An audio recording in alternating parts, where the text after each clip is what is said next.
Lao Tzu puts it in this way: the great Tao flows everywhere, both to the left and to the right.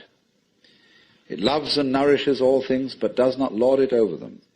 And when merits are accomplished, it lays no claim to them. The more, therefore, you relinquish power,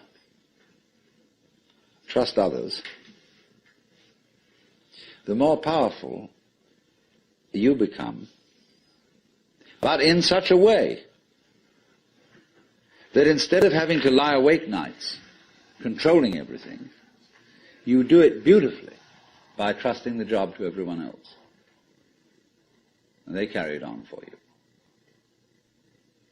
So you can go to sleep at night and trust your nervous system to wake you up in the morning. You can even tell it, I want to wake up at 6 o'clock, and it'll wake you up just like an alarm clock. This seems a sort of paradox to say this, but the principle of unity, of coming to a sense of oneness with the whole of the rest of the universe, is not to try to obtain power over the rest of the universe. That will only disturb it and antagonize it and make it seem less one with you than ever.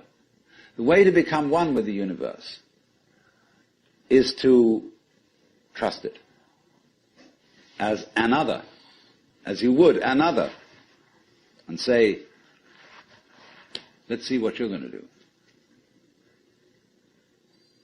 But in doing that, you see, in saying that to everything else that you have been taught to think is not you, you are also saying it to yourself.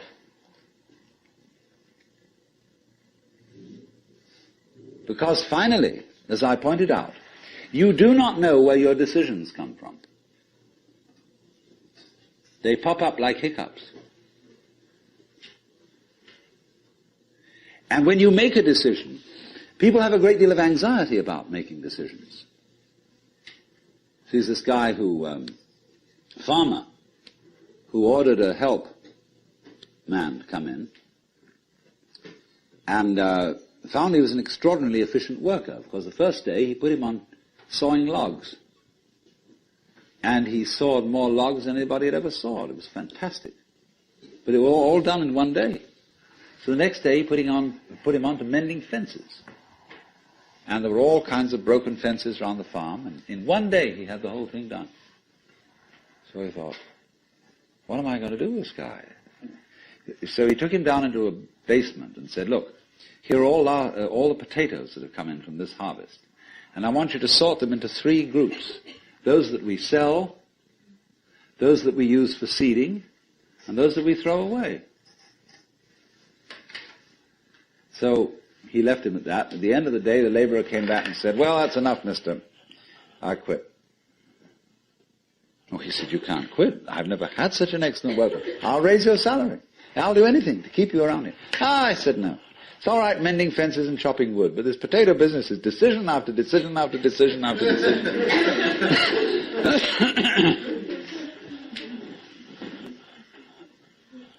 So when we decide, we're always worrying, did I think this over long enough? Did I take enough data into consideration? And if you think it through, you find you never could take enough data into consideration. The data for a decision in any given situation is infinite. So what you do is, you go through the motions of thinking out what you will do about this. And then when the time comes to act, you make a snap judgment.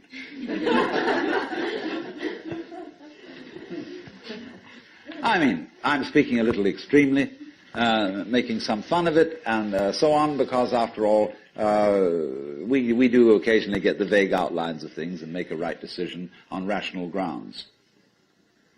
But we fortunately forget the variables that could have interfered with this coming out right. It's amazing how often it works. But warriors are people who think of all the variables beyond their control and what might happen. So then when you make a decision, And it works out all right. I think very little of it has much to do with your conscious intent and control. But somehow or other, you are able to decide and control things more harmoniously if you delegate authority. That's why very great businessmen are those who can delegate authority. Trust others to work for them. Because those are people developing businesses on the same basic structure that is fundamental to a living organism. Delegation of authority. It loves and nourishes all things, but does not lord it over them. And you see, then, what is happening is this. The more you let go of it and trust it, as if it were quite other than you,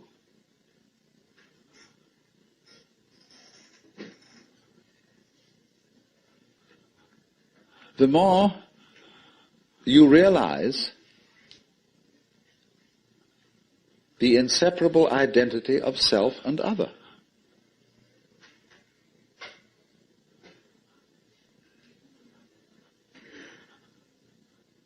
To go back, if you try to find the identity of self and other by subjecting other to self, no go. If, on the other hand, you find it through giving self, that is control, over to other and trusting that, you may make a mistake. You may make a bad gamble. But in the long run, you're acting on a principle which has the backing of evolution. This is the way biological evolution goes on. Constant delegation of authority. That's why, obviously, the democracy is superior to the monarchy. It was de Tocqueville who said that democracy is always right, but for the wrong reasons. Because there is operating in a democracy the principle that Buckminster Fuller calls synergy. And synergy is the intelligence of a highly complex system, the nature of which is always unknown to the individual members. Because that goes back again to this point, that we're always entering a new environment. We don't ever know fully what the new environment is, because the only environments we know are the past ones. There is always then operating in the development of cellular life on any level a new way of organization, higher than any existing form, and we are not aware of it until after it's happened. If you ever saw, for example, the film Kon-Tiki, this man figured out a few things as to how to make a balsa wood raft to sail from South America to the Pacific Islands. But once he had set this in motion, he discovered that all sorts of unexpected factors cooperated with him. That when the wood got wet, it expanded so that the ties bit into it and held it completely secure. He had never expected that. And he found that as he sailed along, a flying fish would simply alight flat on the deck every morning for breakfast. That all kinds of natural factors, it was just, he had touched a key where he was flowing with the course of nature, and everything cooperated with him. Because he had touched the key. He had made the act of faith. And he was just picking up, in other words, a practice which had been hundreds and hundreds of years ago, had been followed by others who had worked it out by their great ecological awareness.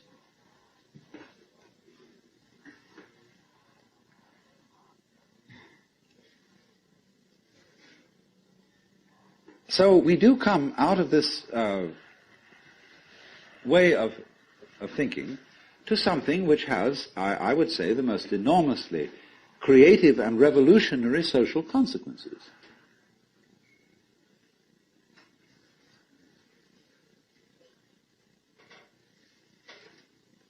That it has become not virtuous, not self-sacrificing, not anything like that. It has become the hardest practical politics to let go control to others, to give up trying to dominate the scene.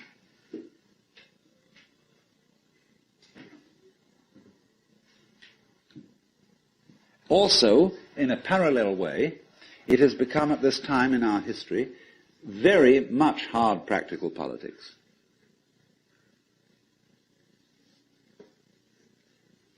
To learn how to enjoy ourselves.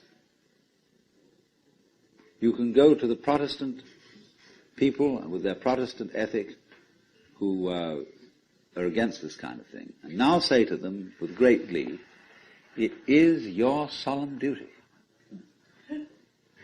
to learn how to enjoy yourself. Why? Because in an age of leisure, people have really got to know how to enjoy themselves. Because if they don't,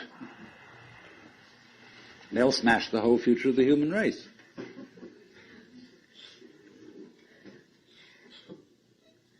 So a utopia has become not some sort of a dream, but an urgent necessity. We can't do without it. Because if we try to do without it, what's going to happen is that we are going to terminate our race in a mutual massacre of scapegoats.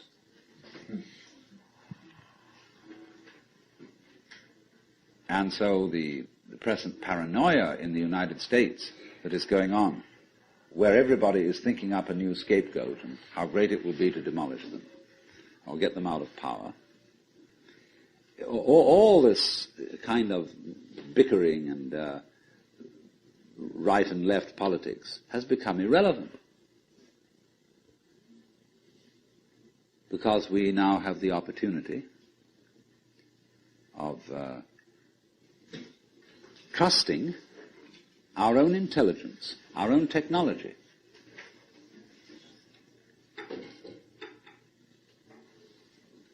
to take the risk of doing what we want, which will work to the extent that we realize that what I want, basically, what I really want is what you want. And I don't know what you want. Surprised me.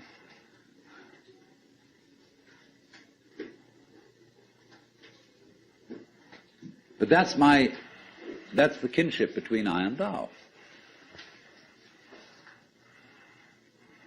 So when I ask, I go right down to the question, should we start it with, what do I want? The answer is, I don't know. When Bodhidharma was asked, who are you, which is another form of the same question, he said, I don't know, planting flowers to which the butterflies come. Bodhidharma says, I know not. I don't know what I want. Well, when you don't know what you want, you've reached the state of desirelessness.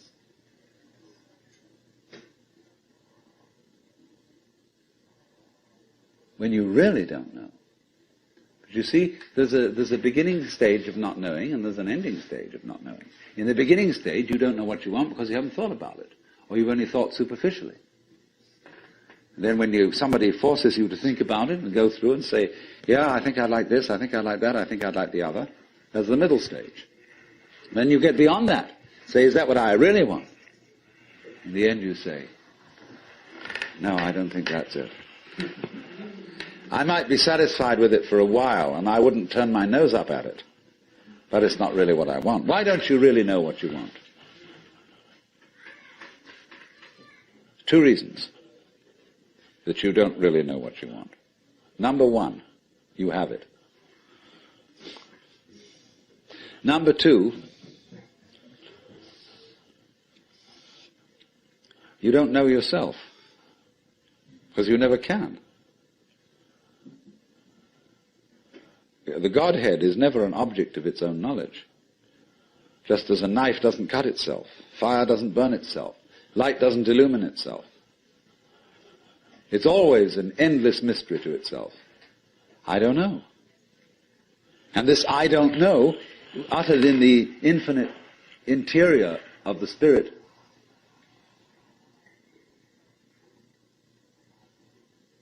this I don't know is the same thing as I love, I let go, I don't try to force or control. It's the same thing as humility.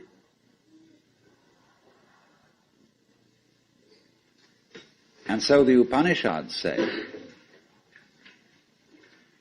if you think that you understand Brahman, you do not understand. And you have yet to be instructed further.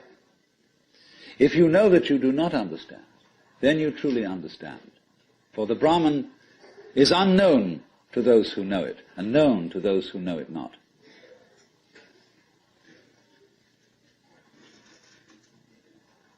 And the principle is that any time you, as it were, voluntarily let up control, in other words, cease to cling to yourself, you have an access of power. Because you're wasting energy all the time in self-defense, trying to manage things, trying to force things to conform to your will. The moment you stop doing that, that wasted energy is available. And therefore you are, in that sense, having that energy available, you are one with the divine principle. You have the energy.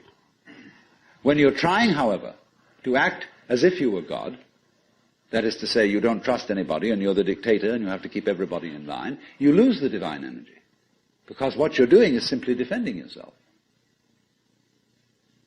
So then, the principle is, the more you give it away, the more it comes back. Now you say, I don't have the courage to give it away. I'm afraid.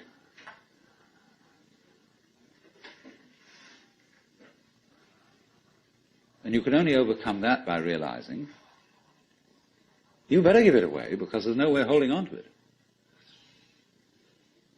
The meaning of the fact, you see, that everything is dissolving constantly, that we're all falling apart, we're all in a process of constant death, and that the world we hope men set their hearts upon turns ashes, or it prospers, and like snow upon the desert's dusty face, lighting a little hour or two is gone. You know, all that Omar Khayyam jazz. You know, the cloud-capped towers, the gorgeous palaces, the great globe itself, I, all which it inherits shall dissolve, and like this insubstantial pageant faded, leave not a rack behind. All falling apart. Everything is. That's the great assistance to you. See, that fact that everything is in decay is your helper. That is allowing you that you don't have to let go because there's nothing to hold on to. It's achieved for you, in other words, by the process of nature. So once you see that you just don't have a prayer, and it's all washed up, and that you will vanish and leave not a rack behind, and you really get with that, suddenly you find you have the power. This enormous access of energy. But it's not power that came to you because you grabbed it. It came in entirely the opposite way. And power that comes to you in that opposite way is power with which you can be trusted. Of course, what we've been talking about is not so much a set of ideas as an experience, or shall we say experiencing. And this kind of seminar, in comparison with encounter groups or workshops of various kinds, or experiments in sensory awareness, is now being called a conceptual seminar. although I'm not talking about concepts.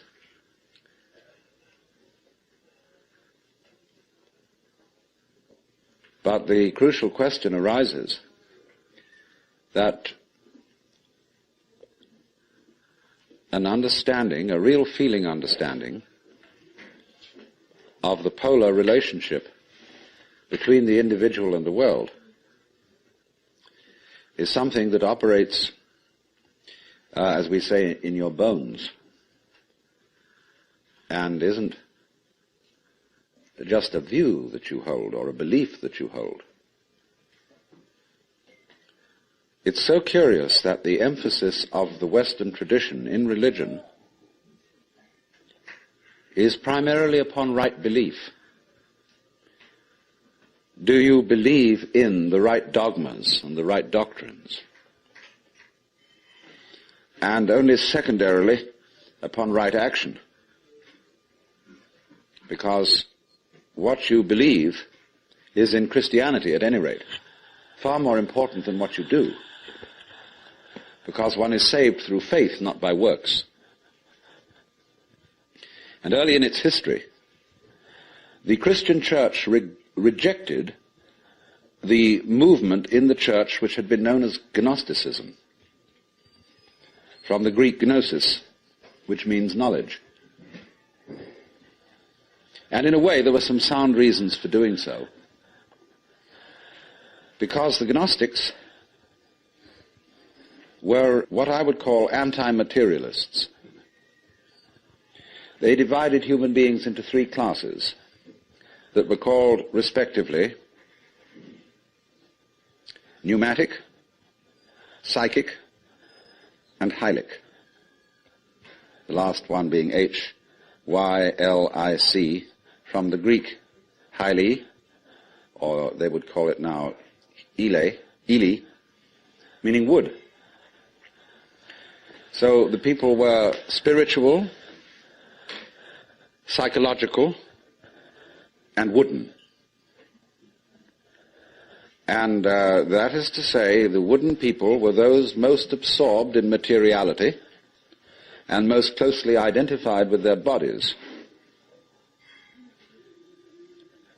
And Orthodox Christianity rejected this sort of distinction because of the perfectly correct idea that material existence is not inconsistent with spirituality. This is something which most Christians have forgotten. But they do believe as the central principle of Christianity in what's called the Incarnation. That in the Jesus of Nazareth, Almighty God did in fact become material, become human. And by this process initiated a transformation of the cosmos. In the words of St. Athanasius, God became man that man might become God. And you don't hear that from the pulpit very often. The Christian church therefore emphasized pistis, or faith, as against gnosis, or knowledge. Because they said you can never know God. God could never become an object of knowledge. And in this funny roundabout way, the Christian theologians were saying exactly the same thing as the Hindus. Only the Hindus do call this knowledge of God through faith, they call it jnana, which is the same as the Greek word gnosis. But just to give you a little sidelight on how words get mixed up in their meanings, we now have a class of person called an agnostic. And an agnostic generally means a person who doesn't commit himself to any beliefs about the ultimate nature of things. He just says he doesn't know. But the original word, agnosia in Greek, meant a special kind of knowledge. It was called the dark knowledge of God. The knowledge of God in the cloud of unknowing, to use the title of a mystical treatise written by an anonymous 14th century English monk. This monk derived his ideas from a very mysterious figure who wrote under the name of Dionysius the Areopagite. Dionysius was a 5th or 6th century Syrian monk who had learned his mysticism from Porphyry, who got it from Plotinus, who was a Neoplatonist, and who probably got a great deal of stimulation from the intellectual world of Alexandria. And Alexandria, in the early years of the Christian era, was a tremendous exchange place between East and West. Buddhist monks visited Alexandria. It was one of the great centers of trade between Rome and India. And as you may know, all Rome's gold eventually went to India for the purchase of pepper. And as a result of this, the Roman economy collapsed. They bought too much luxury from India. India, in exchange, got Roman architecture. And you'll see a lot of Roman architecture in Indian temples. But Alexandria was the great center for the Gnostics and for Christian theology. And some of the greatest theologians, Clement, Origen, Athanasius, St. Cyril, all worked out of Alexandria. Well, now going back to this strange monk, Dionysius, it was he who first put around the idea in Christian circles that there was such a thing of the knowledge as the knowledge of God by faith, by agnosia, really, by unknowing. And he, in a book which he wrote, a very short book called the Theologia Mystica, he wrote a treatise on the higher knowledge of God, which might be quoted directly from the Upanishads, in certain parts of it. The last section of it reads like the Mandukya Upanishad, because it's a series of negations. It says what God is not. And he goes very far, because he says that God is not one. He says our idea of unity falls far short of what God is. So does our idea of Trinity. So does our idea of spirit, our idea of mind, of justice, of love. All these things are not really God. And he says in another place, if anybody, having seen God, understood what he had seen, what he would have seen would not have been God, but some creature of God, less than God, some sort of angel or something like that. It's perfectly amazing to consider the influence that this man had. For writing under the name of Dionysius the Areopagite, he became identified, you see, with St. Paul's first convert in Athens. And legend has it that he was the first bishop of Athens and was martyred in Gaul, where he's known as St. Denis. But St. Thomas Aquinas looked upon the writings of Dionysius the Areopagite as having the highest authority. And you could, if all the texts of Dionysius' work had been lost, you could restore most of it from quotations in St. Thomas. He wrote really two very important books. One was the one I said, the Theologia Mystica. The other was called the Divine Names. And these two books presented the two phases of his theology. The book called the Divine Names was a discussion on the nature of God in terms of what God is like, by analogy. And this kind of knowledge of God he called kataphatic, from the Greek pheme, to speak or say, kata, meaning to say according to, that is to say, to speak by analogy. Where he used, though, entirely negative language about God, this sort of discourse was called apophatic. And the word apo meaning away from, to talk away from. Just as a sculptor, when he makes an image, reveals the image by removing stone.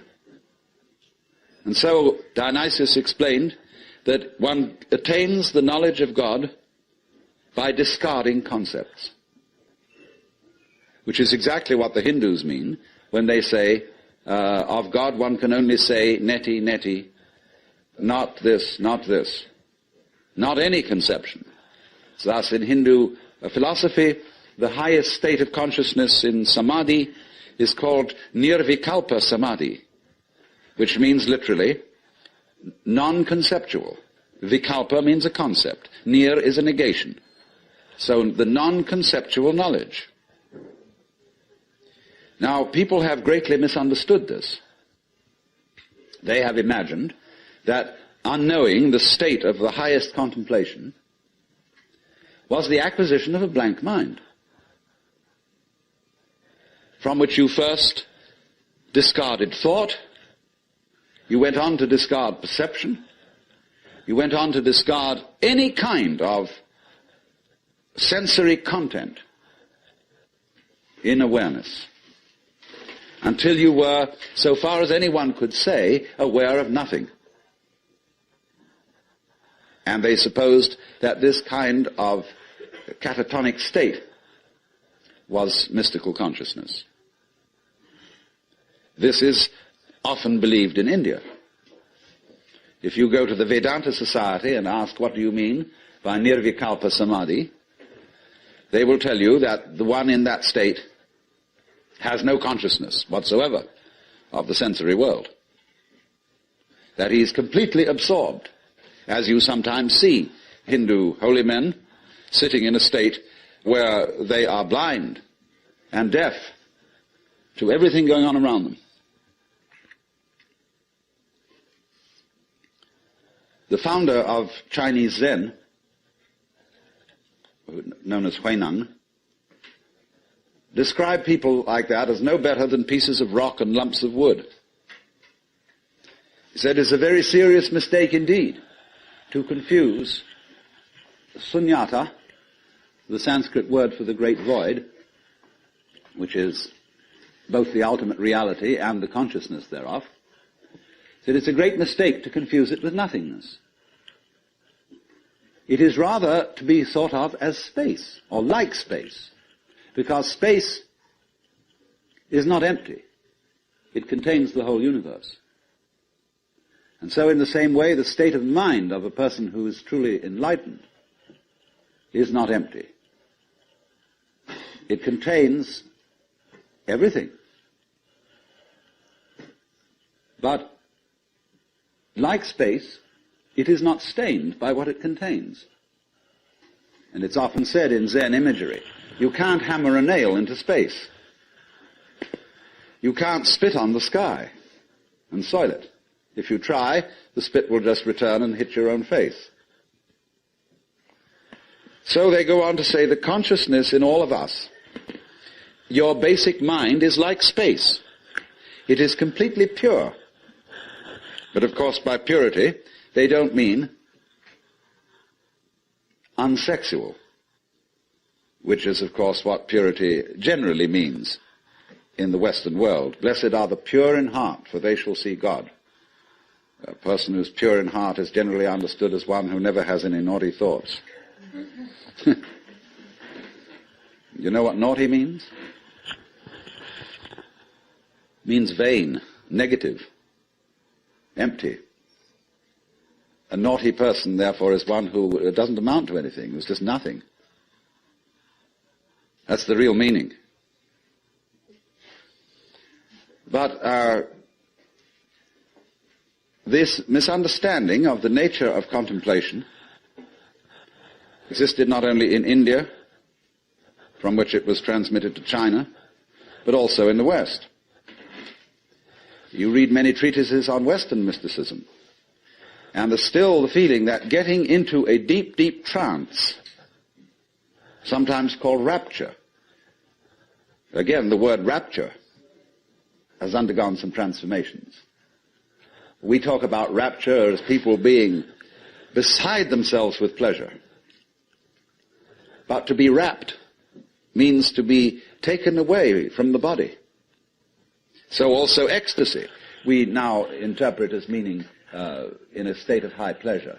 But it means to be outside yourself, to stand outside yourself. Your soul has left you, it is with God. As Arabs say of all crazy people, be kind to them. They're not here, their soul is with God. But actually, if it can be true, as Buddhists say, that nirvana and samsara are one, and if it can be true, as Christians say, that the spirit can be made flesh, the word can be made flesh, then obviously the highest form of man is not sitting in a trance like a lump on a log, with a perfectly blank mind. Because if that were the highest state of consciousness, it would be an exclusive state of mind, a state of mind that shuts out life. And in that sense, it could not qualify for being what the Hindus call non-dualistic. They always speak of the highest reality as being not one, because one excludes many. Not nothing, because nothing excludes something. Not being, because being excludes non-being, and vice versa. And so they use this word non-dual to mean that which doesn't exclude anything, which, as it were, has no outside. As we say, space has no outside. You can only have outsides inside space. You can't have any outsides outside space. There is no outside space, even though space may be curved and finite.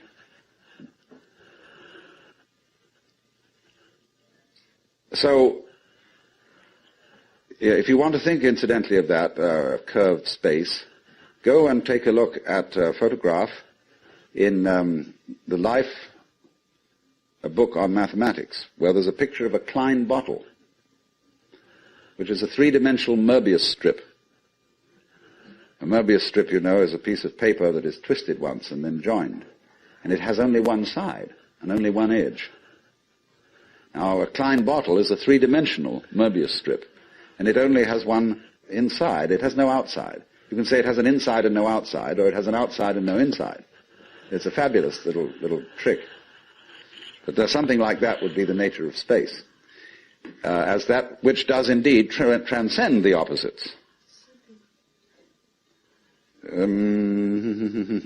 Not quite. No, we'd have to do one extra move on a serpent to make it into a Klein bottle. You'd have to tuck its head through the side of its skin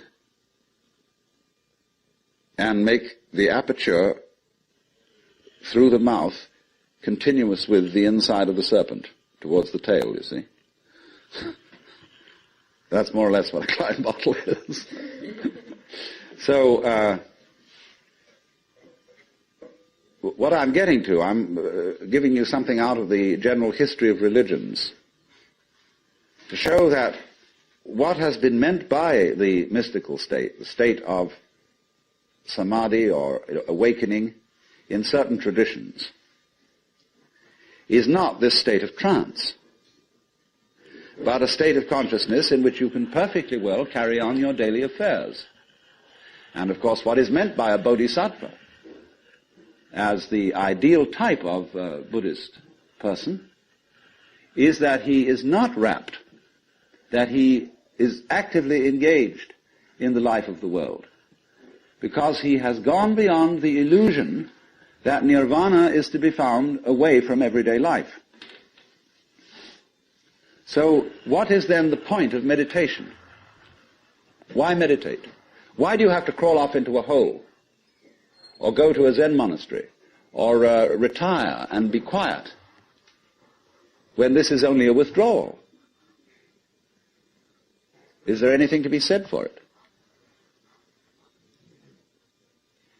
Well, meditation is, in that sense, as a practice, as a discipline, is a very curious problem. Because from one point of view it's a help, and from another point of view a hindrance. And I think we have to understand, first of all, that meditation exercises are medicinal rather than dietary. The same could be said of LSD. A medicine, not a diet. Something that is described in Zen as when you want to open a door, or summon someone to open the door for you, you pick up a brick and you knock on the door, but you don't carry the brick into the house. When you need a raft for crossing a stream, you cross the stream on the raft, but you leave the raft on the bank at the other side. You don't go carrying it around. But a lot of people, when they get into meditation, or they get into religion, or into any kind of exploration of this sort, turn the door into a revolving door and keep on going round and round and round and never get through. They say, what a gas it is to be in this revolving door. So I think a good definition of a parasite is the person who goes through a revolving door on someone else's push.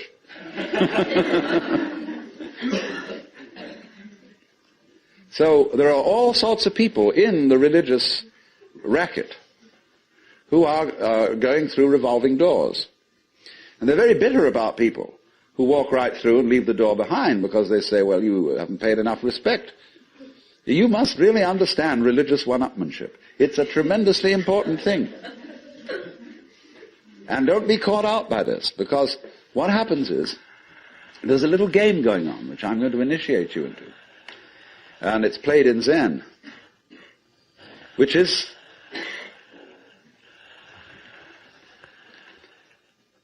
it works like this. If you go to a teacher and ask for spiritual instruction, or even if you come to a seminar like this, you are, by doing that, confusing yourself. Because you are looking for what you're asking for outside, as if someone else could give it to you, as if you didn't have it. So the teacher knows that as long as you do that, you haven't understood. But he doesn't just tell you to go away. Or he may sometimes just say, go away, I'm too busy. And in any case, I can't tell you anything. Well, people won't take that for an answer. They won't take no for an answer.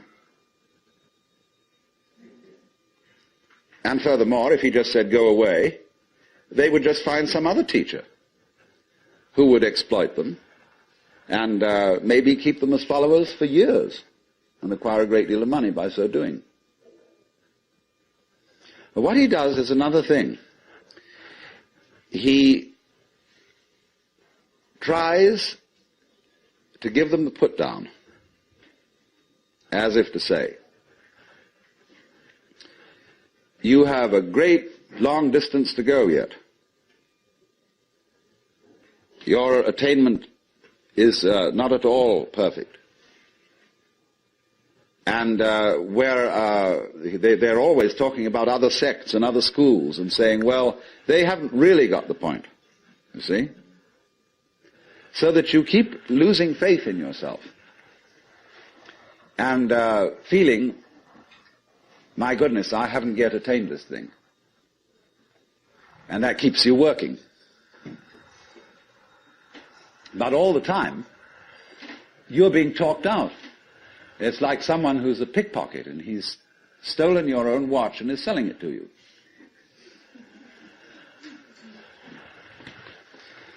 But just so long as you can be talked out of yourself, you deserve to be.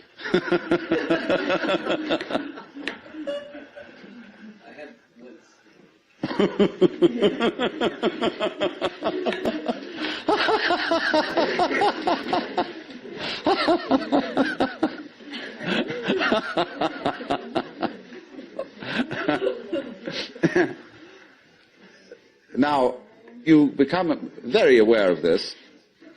If you ever do momentarily slip into some sort of mystical experience, you become aware of this tremendous gamesmanship going on. And you see it as sort of continuous with all sorts of cosmic games that are going on, of creatures eating other creatures up, and the creatures that get eaten, of course, transform themselves into the creatures that eat them, and then in turn eat other creatures. And you see the whole hide-and-seek game going on, and then you realize very clearly that the state of development that you are in now is no better and no worse than anybody else's state. Because it's like space again. Which planet is in, or which star is in the best position? Well, it's all equal. They're all in the middle. Any one can be considered as the center one. Any point on a sphere is the center of the surface of the sphere. So, in the same way, everybody, in all his behavior, whatever he's doing, whether we call him from a certain point of view sick, or whether we call him healthy, whether we call him good or bad, neurotic, normal, psychotic, sane, all the manifestations are just like the leaves on the trees. And in each being in a unique way is, as Christians would say, manifesting the will of God. So, there really, from that point of view, you see, there is nothing to do to attain Buddhahood. Nothing at all. But you see, that's very difficult to understand, because a lot of people, when they hear that there's nothing to do, try to do nothing. And you can't. Because you are karma, and karma means action. You can't do nothing. But the thing you're looking for, or think you're looking for, is what you're doing. Is what's called you. Only, of course, as we all know, we've got ourselves into the idea that oneself is so difficult to see. Because it's like, as I've often said, trying to bite your own teeth or look into your own eyes, and you can't find it. It's always behind. It's like your head is, from the optical point of view, a blank space. Neither light nor dark. It's right in the middle of everything. And so, one of the great tricks of gurus is to set people looking for their heads. There's a famous story of a king in India in ancient times called Yajnadatta. And one morning he woke up and reached out for his mirror and brought it over. No head. He was looking in the wrong side of the mirror. And he was kind of bleary-eyed and had a hangover. So he summoned servants and said, "Ye gods, I've lost my head. Find it." And they said, "But Your Majesty, it's there on your shoulders." He said, "It is not. I can't see it in the mirror. Nobody can show me my head." So they were rushing all over the place, looking for the head. Now the trick to that is, of course, that you are perfectly well aware of your head, only not in a form in which you expect to be aware of it. You expect to be aware of your own head in the same way as you're aware of other people's heads. But that wouldn't be true of you, because you've got an inside view on your head. You have an outside view on other people's heads, because, of course, you're taking an inside point of view. But the way in which you are aware of your head is in terms of what you are seeing and hearing. Because all sights and all sounds are what the nerves inside your head are doing. That's how to be aware of one's head. You are aware, therefore, of yourself, the mysterious self that you have, in terms of experience. Because there isn't really any difference. But that always escapes people, you see. So perpetually, so long as you don't understand that, you can be talked into going on to all kinds of weird excursions. And just so long as you believe it, you're a sucker. You're hooked. And it takes a tremendous inner confidence and nerve finally to say, "Hey, don't pull that stunt on me anymore. I see through your game." And because gurus are very clever at putting you down, but they're just trying to see how strong you are, testing you out, see if they can hoodwink you. So long as they can, you see, they're going to go on doing it, because they're going to get you to the point where they can't do it to you anymore. Then they'll graduate. And so one of Rinzai's students, after he saw through it, said, "Well, there wasn't much in Rinzai's Buddhism after all." Of course there wasn't. He said boldly and straight out, "My teaching is just like using an empty fist to deceive a child." You know, when you play games with a child and pretend you've got something here, and the child goes into all kinds of tizzy to get you to open your hand and show what it is, and then there's nothing. Fooled. So you can be fooled, as long as you can be fooled. When you can't be fooled, you don't ask the question anymore, because it's all become clear. It's all become clear that there is no puzzle about this universe. What makes you think there are puzzles about this universe? Very simple reason. You're trying to explain it. And when you explain things, what do you mean by explanation? There are several meanings of explanation. There's really one basic meaning. But first of all, to be able to translate what is happening into terms of words or numbers. In other words, to describe. But a real explanation is not just a description. It's a description which enables us to control what we are describing. But didn't we see in the last session that to control the world is not really what we want to do?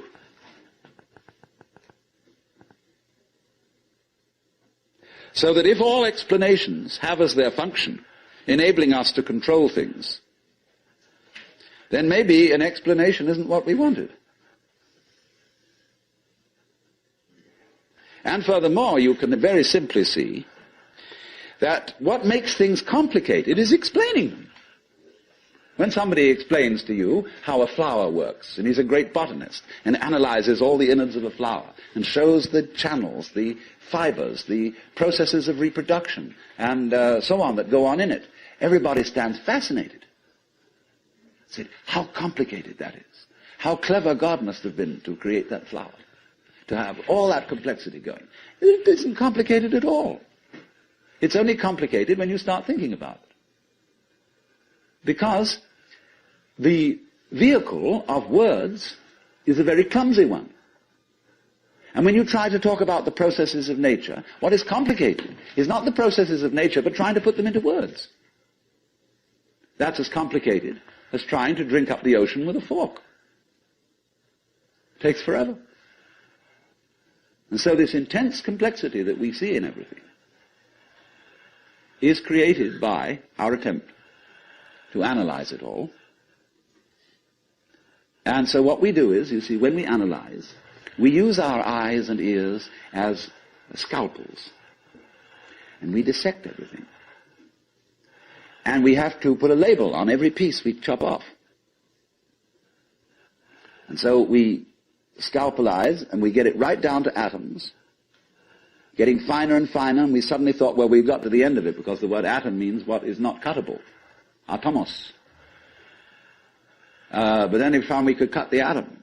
And lo and behold, big fleas had little fleas upon their backs to bite them. And it goes on forever. There is no end to the minuteness which you can unveil through physical investigation. For the simple reason that the investigation itself is what is chopping things into pieces. And the sharper you can sharpen your knife, the finer you can cut it. And the knife of the intellect is very sharp indeed. And the sophisticated instruments that we can now make, well, there's probably no limit to it. But in a way, all that is vain knowledge. In a way. Because you see, what it does is, it gives you the illusion that you've solved your problems. When you have controlled certain things, and you have solved certain problems, practical problems, you say, fine, more of that, please. Let's go on solving problems. And then you do. And you create a world of people, as we are today, far more comfortable than people who lived in the 19th century. Just remember the troubles of going to a dentist when you were children, or some of you when you were children, of medicine, of badly heated homes, of all sorts of things that we don't put up with anymore. But the problem is we keep running into this thing that all constant stimulations of consciousness become unconscious. And when we take it as a matter of course to have certain comforts, then we switch the level on which we worry. When you solve a whole set of problems, people find new ones to worry about. And after a while, you begin to get that haven't we been here before feeling. Aren't we just going round on a cycle and doing the same old thing over and over and over again because we don't realize that we're chasing our own tails?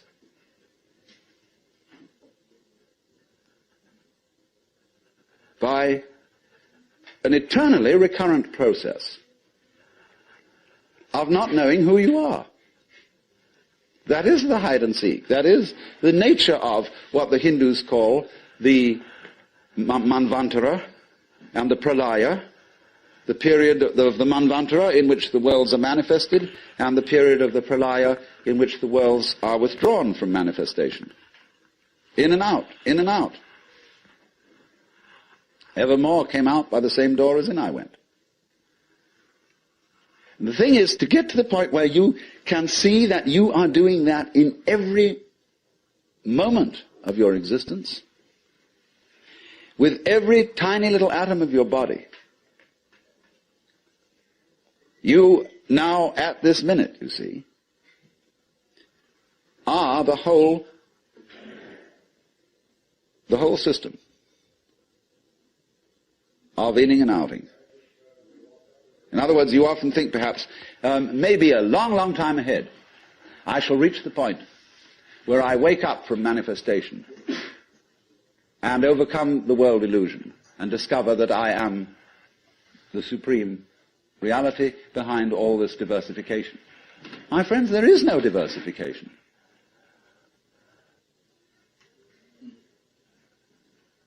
In other words, what you call diversification is your game. In the same way as you chop the thing and then you say it is made of pieces. Because you forget that you cut it. And so when you see the world as complicated and that there are life problems and that you might one day succeed. See, hundreds and hundreds of people are running like mad after something that they call that is success, and they have no idea what it is. So in exactly the same way, the guru is keeping you running and running after spiritual attainment. You don't know what you want. This is where Krishnamurti is so clever. Because he says, if you ask me for enlightenment, how can you ask me for enlightenment? If you don't know what it is, how do you know you want it? Is that any concept you have of it will be simply a way of trying to perpetuate the situation you're already in. If you think you know what you're going out for, all you're doing is you're seeking the past. What you already know, what you've already experienced. Therefore, that's not it, is it? Because you say you're looking for something quite new. But what do you mean new? What's your conception of something new? Well, you figure I can only think about it in terms of something old. Something I once had. So he doesn't say anything. He doesn't indicate anything positively. Everybody says, why are you so negative? Why don't you give us something to hang on to? Well, the simple answer is it would be spurious. You don't need anything to hang on to. You're it. You don't need a religion. But then you say, well, what is all this religious stuff about then? Why don't we just forget it? You can try. By all means. Just go away. Don't go to gurus. Don't go to church. Don't enter philosophical discussions. Forget it. But then you'll realize that by having consented to forget it, you're still seeking. What a trap. What can you do? You see? If you stay here and listen to me or to anyone else who comes around here, you're fooling yourself. But if you go away, you're fooling yourself too. Because you still think that's going to improve your situation. It won't. And therefore, when you discover that it doesn't, you'll think, well, maybe it was a mistake to go away, and you come back to the guru. And he looks at you and says, you are very undisciplined, very inferior student. And you need to apply yourself. Well, as I explained what he's doing. But it comes down in a way to a sort of contest with the guru. You see? Well, will you call his bluff? You're afraid to. Because you might discover that if you do call his bluff, he's no better than you are. Well, that's what you're supposed to find out. But without being cynical about it. He's as divine as you are. But you've got to call the bluff. There's going to be a showdown. And it's a double bind. The whole situation's a double bind. Because it doesn't do any good to stay here, and it doesn't do you any good to go away. Either to do something about it or to do nothing about it. Now then, there's something else. When you understand that, and when you realize that there's nothing to realize, because it's all here, then what are you going to do? Well, of course, this is the sense of the Zen poem. Supernatural activity and marvelous power. Drawing water, carrying fuel. You know? Do whatever one does as a human being. But there's a little element of Philistinism in that. It's like when a child is pestering father or mother with all sorts of questions. They finally get down to the deepest metaphysical problems. They say, oh, shut up and eat your donut. And I wouldn't say that, you see, at this point. Because life, as one looks at it, you see, is in fact a celebration of itself. When you look out at night at the stars and you really wonder, good God, what is all that about? Well, it's a firework display.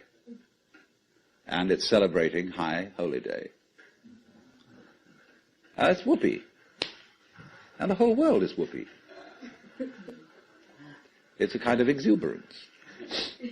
And therefore the proper function of religion is digging this. It's not seeking. It's not seeking anything. But is, in a way, thanksgiving. That's why, of course, the Christians were right in calling the Mass the Eucharist, the thanksgiving. Only they had such a complicated way of thinking about it that nobody could understand it. So in religion, all religious exercises, whether they are meditative or whether they are ritualistic, are whoopee. They are not something you do in order to attain anything. They are like art forms, like dancing. They are expressive of attainment, of the attainless attainment. So here's another hang-up for you.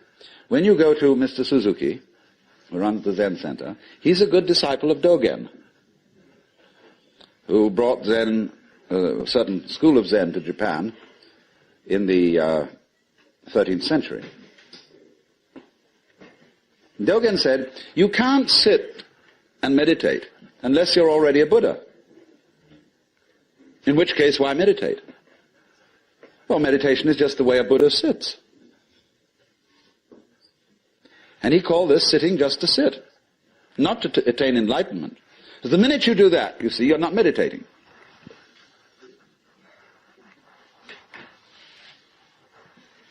So you only become a good meditator if you're not looking for anything. And therefore, you realize what a great thing it is to be able to sit. And what a great thing it is not to dissect the world with your analytical intellect. To be able to look out at the water or the trees or at the floor and the light on it in front of you without calling it light or floor or trees or thinking that it has parts or thinking that it's complicated. It isn't. So when you can sit without thinking, not with an empty mind, mind you, I'm going back to that point, not with an empty mind, but just a non-analytic mind, a non-probing mind, where you're not creating problems all the time by trying to control it, by trying to control your mind, by trying to control your experience, what you see and hear. You then just simply discover that there is no way of controlling what you're experiencing, because what you're experiencing is you. And to try and really fundamentally control that is just going around in a circle. So if I would say to you now, what you have to learn is to let it happen, that's wrong too. There's no one to let it happen. If I say to you, accept your experience, be calm and open to things, that again perpetuates the illusion that you're something different from it. And so we go round and round. But if there are some people who want to get together, and like we would get together to play poker, or to have a walk, go fishing, or sail a boat, if there are some people who want to get together to meditate, and to have rituals, and to chant, great. It's an art form. And you can only use it and make it a good art form if you're not using it to get something. And this is what really is the bane of temples all over the world. You go into Buddhist temples where they theoretically don't believe in any God. But there are the people praying. And they're all doing it in order that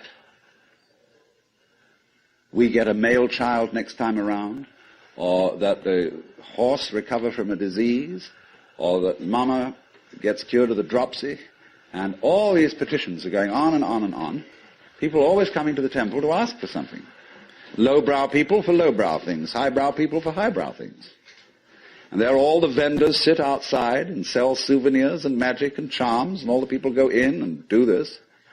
And all these serious priests sitting there, really having to keep up face and say, yes, we can provide these services. On the other hand, if you go in to one of these temples, along with all the faithful followers, and have a ball, buy a bead, buy a candle, buy a this, buy that, buy some incense, go in, and dig this great thing going on, salute the Buddhas, or the altars, or the crucifixes, or what you will. But don't take it seriously.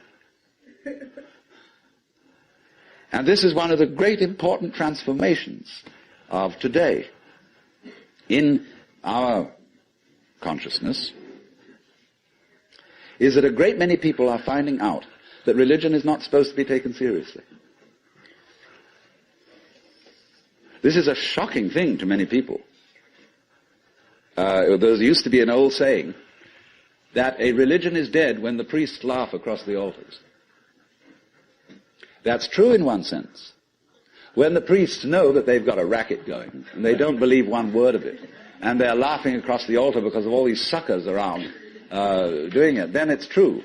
The religion is dead. But when the priests laugh at the altars, because they're having such fun, because this whole scene is so beautiful, well, it's the difference between some stuffy old Buddhist priest humming a sutra and Allen Ginsberg chanting a sutra. That's a thing to hear. Because the priests are going, they go on for interminably. It's a bore. They're sick of it. But they get paid for it. This is magical. But when Allen Ginsberg chants the sutra, everybody gets in a circle and he gets these little bells, and they get going. It's just like a jam session, where everybody is absolutely delighted. Well, that's the way to do it. And if you can't do it that way, forget it.